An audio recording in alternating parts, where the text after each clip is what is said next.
Hello everyone, कैसे हो आप सभी। एक माँ के लिए इससे ज़्यादा घटिया और मनहूस दिन कोई नहीं हो सकता।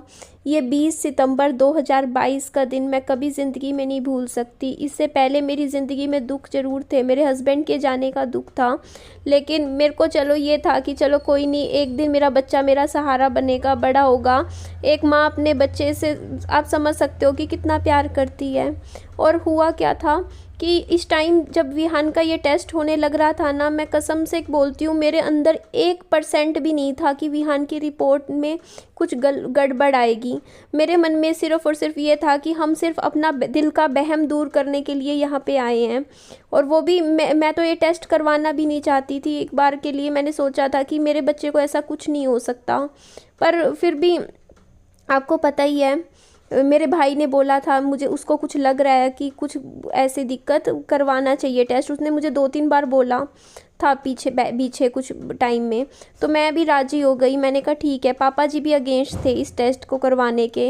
ये ईईजी टेस्ट होता है जिसमें बच्चे के ना सिर में इस तरीके से पूरा वायरिंग में लगाया जाता है और बच्चे को सुला दिया जाता है। बच्चे को नींद की दवाई दी जाती है। विहान को नींद की दवाई दी हुई थी ताकि बच्चा सो जाए। फिर उसका विहान का टेस्ट किया जाएगा जिसमें पता चलेगा कि बच्चे की एक्चुअल में दिक्कत है क्या है।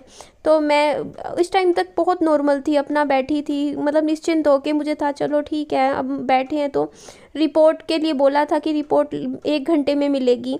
तो मेरे को फिर ऐसे हुआ, मैंने कहा चलो हम रिपोर्ट लेकर ही जाएंगे, हम अगले दिन का क्यों इंतज़ार करें। लेकिन मैं सच में, ट्रस्ट मी गाइस, मैं इतनी ज़्यादा हर्ट हुई, मेरा इतना दिल टूटा जब मेरी बच्चे की रिपोर्ट अच्छी नहीं आई। उस टाइम मेरे बच्चे का एपिलेप्सी डिस्कवर हुआ।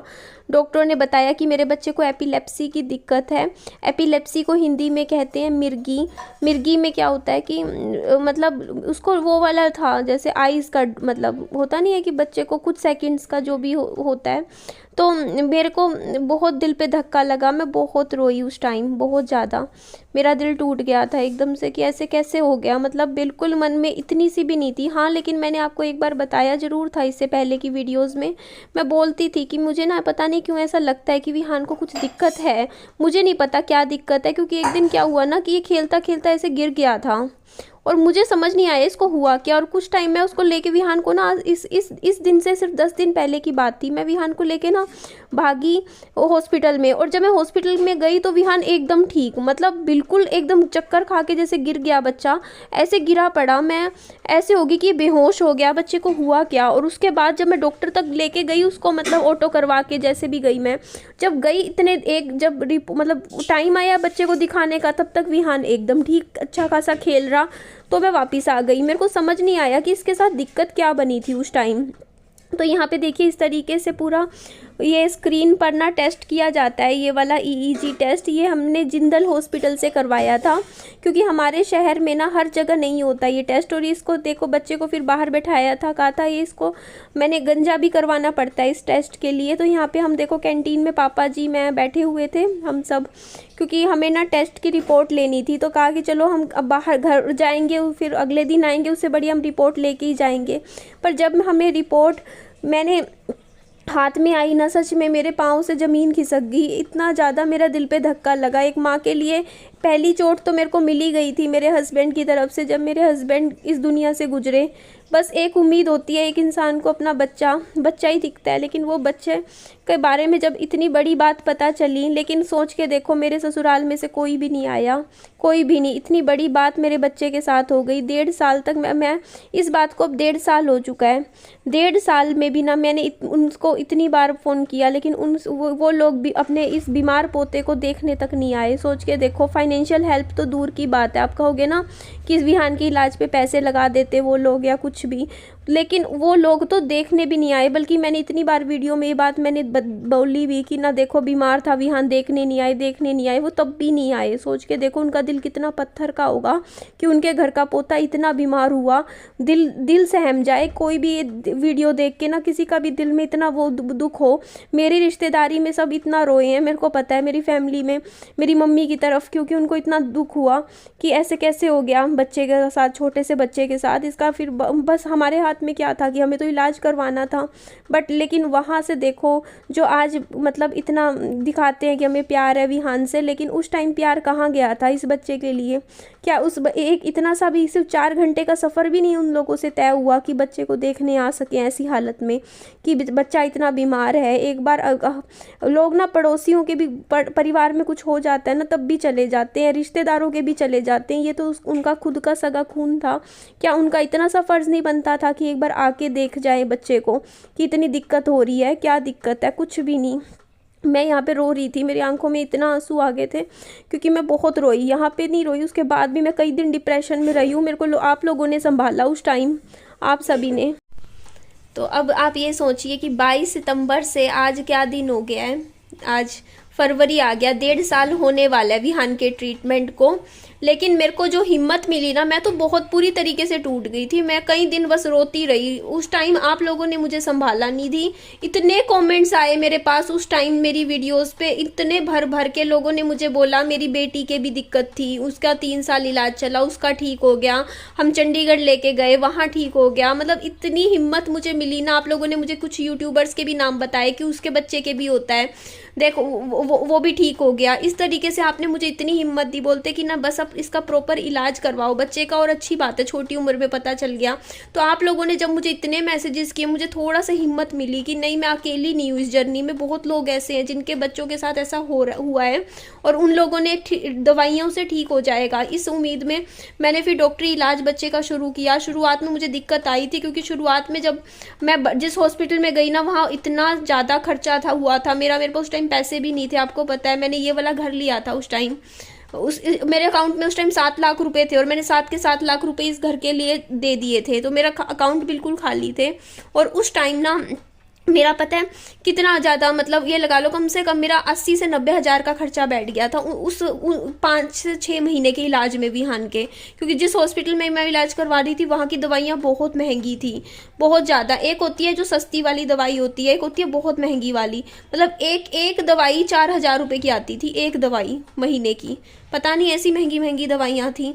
और ट्रीटमेंट भी MRI होते थे, आपको समझ ही सकते हो। फिर बीच में और भी काफ़ी खर्चे हो गए थे, बहुत ज़्यादा। फिर मैं कई हॉस्पिटलों में और भी घूमी, इधर घूमी उधर घूमी, तब जाके मुझे फिर बाद में एक ये जहाँ मैं अभी विहान का इलाज करवा रही हूँ वो डॉक्टर मुझे पसंद आ गया। मैं बदलती नहीं बार बार। मुझे लगता है मेरी एक फ्रेंड है जो मेरी बचपन की दोस्त थी, उसने मुझे बताया कि उसके बच्चे के भी ऐसे ही 3 साल उसकी दवाई चली और वो अब उसको 2 साल से कोई दौरा नहीं आता, कुछ नहीं, वो ठीक है। तो उसके बाद मैंने फिर उसी डॉक्टर पे इलाज शुरू करवा दिया विहान का। और मैंने कभी फिर इधर उधर नहीं घूमी कि अब यहाँ दिखाऊं वहाँ। मैंने कहा बस इन पे भरोसा है, ये काफ़ी पुराने डॉक्टर हैं, विहान को वही दवाई चलती है, वही डोज चलती है। हर 3 महीने में विहान का टेस्ट होता है। तो अभी पिछले 1.5 साल से विहान के हर 3-3 महीने बाद मैं टेस्ट करवाती हूँ। विहान का ट्रीटमेंट मैं करवा रही हूँ। पता है हाँ मैं कितनी मजबूत हूँ। विहान की सुबह और रात दवाई चलती है, ठीक है। सुबह 8 बजे डोज देनी होती है मुझे, फिर रात को 8 बजे डोज देनी होती है। सोचो, और वो भी कितने टाइम तक, 3 साल चलेगी। और अगर 3 साल में कभी बीच में एक बार भी दौरा आ गया ना तो फिर अगले 3 साल पे चला जाता है ट्रीटमेंट। तो बहुत मतलब वो हिम्मत वाली बात होती है कि मतलब बच्चे के साथ मैं कितनी ज़्यादा मैंने कितनी कहते नहीं तपस्या की है, वो मैं जानती हूँ अपने बच्चे के लिए। यूट्यूब पे काम भी किया, घर का लोन भी उतारा, ऊपर से बच्चा भी उधर से बीमार इतना, उसे भी अकेले संभाला। चलो मेरे मम्मी पापा हैं, लेकिन एक वो होता है ना कि पति का साथ ना होना, ससुराल का साथ ना होना, वो चीज़ इंसान को तोड़ देता है। उसके बाद और भी जैसे जितना मेरे से हो पाया हिम्मत करती गई मैं कि नहीं मुझे सब कुछ चीज़ें मैनेज करनी है, अपना घर भी देखना है, अपना काम भी देखना है। यूट्यूब का स्ट्रेस भी लिया, अपने बच्चे को भी देखा। आज भी लोग मेरे को पता नहीं कमेंट में, मैं अपनी तरफ से ना पूरी कोशिश करती हूँ अपने बच्चे के लिए मैं अच्छे से अच्छा कर सकूँ। मैं उसके पीछे पीछे घूमती हूँ पूरा दिन रात। सुबह उठते ही मैं शुरू हो जाती हूँ कि विहान के लिए अब क्या लाऊँ, अब क्या लाऊँ। जो फ्रूट इसे पसंद होता है मैं वो लेके आती हूँ। मुझे पता है मेरे बच्चे का ये क्या खाता है क्या नहीं खाता, वो चीज़ बनाते हैं घर में। मैं फल फ्रूट की कोई कमी नहीं छोड़ती बच्चे के लिए। आज भी स्ट्रॉबेरी के पैकेट लाई थी मैं विहान के लिए कि स्ट्रॉबेरी खुश होके खाता है। और कुछ खा नहीं रहा था, सुबह से खाना नहीं खा रहा था, तो मैंने स्ट्रॉबेरी बना के दे दी विहान को। बना के दे दी मतलब पैकेट खिला दिया, एक पैकेट खा लिया इसने खुश होके स्ट्रॉबेरी का। उसके बाद जैसे अब ये घी वाले चावल खिला दिए। अपनी तरफ से मैं अपने बच्चे के लिए बहुत कर रही हूँ। मेरे को पता है मैं कितनी लगी हुई हूँ अपने बच्चे के साथ। और दिल पे पत्थर रख के ना करना पड़ता है। दिल तो बहुत दुखता है कि बच्चे को दवाई देते हुए। आप इमेजिन कर सकते हो, आप अपने बच्चे को पिछले 1.5 साल से मैं दे रही हूँ सुबह शाम दवाइयाँ, 3 दवाई सुबह 3 दवाई शाम को, हर रोज़ मैं देती हूँ। लेकिन वो दिल पे बुरा लगता है, लेकिन क्या करें, क्योंकि हम इसका एक ही इलाज है कि बच्चे का इलाज करवाओ, ट्रीटमेंट करवाओ बच्चे को, बस यही है। बच्चे को अच्छे से अच्छे स्कूल में भी पढ़ा रही हूँ, बच्चे को ट्यूशन भी भेजती हूँ कि बच्चे की पढ़ाई का नुकसान ना हो, और सारी चीज़ें देखनी पड़ती है मुझे। लोगों को लगता है कि मैं अगर इतनी वीडियोस डाल रही हूँ तो बच्चे पे ध्यान नहीं दे रही हूँ, कि ऐसा नहीं है। मैं हर 40-50 मिनट बाद कुछ ना कुछ आगे पीछे घूमती हूँ विहान के, जैसे आधा 40 मिनट काम किया, फिर विहान के लिए चल, विहान के लिए अब ये कर देती हूँ। कभी अंगूर लेके चली जाती हूँ विहान के पास, कभी संतरा, कभी कुछ, कभी दूध बना के विहान के पास ले गई पिलाने के लिए कि ये पी लेगा, ये खा लेगा, उसके पीछे पीछे घूमती हूँ। मेरे लिए तो मेरा बच्चा ही है सब कुछ, इन द एंड है क्या, मेरी असली पूंजी मेरा बच्चा ही है। तो यहाँ मैं किसी को गलत नहीं बोल रही हूँ, लेकिन मैं उस टाइम, मुझे बहुत बुरा लगा था, ठीक है, कि ये चीज़ें हुई। लेकिन कोई बात नहीं, देखो मेरे को एक चीज़ समझ में आई कि ना अपना बच्चा ना अपने भरोसे ही पैदा किए जाते हैं और अपने भरोसे ही पाले जाते हैं। हम किसी से कभी कोई वो नहीं रखनी चाहिए कि देखो वो देखना चाहिए था, उसको देखना चाहिए था, ठीक है, अगर उनको अच्छा लगे देखे, नहीं तो ना सही। आज के टाइम में इसीलिए अब मैं किसी से कोई उम्मीद नहीं रखती, क्योंकि मैंने दुख की घड़ी जब मेरे ऊपर ज़िंदगी में आई ना, तो होता नहीं, अपने परायों का भेद पता चल गया। तो आज के टाइम में मुझे पता है कि मेरे लिए सबसे इम्पोर्टेंट है काम करना, पैसा कमाना। बिना पैसे के इलाज नहीं होता, डॉक्टरी इलाज, बिना पैसे के घर के लोन नहीं चुकते, बिना पैसे के घर की ज़िंदगी अच्छी नहीं हो सकती है। पैसा चाहिए ही चाहिए इंसान को ज़िंदा रहने के लिए। ठीक है जी, एंड करती हूँ वीडियो का। बस मेरे बच्चे के लिए प्रे किया कीजिए, वो जल्दी से जल्दी ठीक हो जाए। Bye bye, take care, loads of love. मेरी वीडियो को ज़्यादा से ज़्यादा लाइक कीजिएगा, सब्सक्राइब कीजिएगा, चैनल को शेयर कीजिएगा। Bye bye.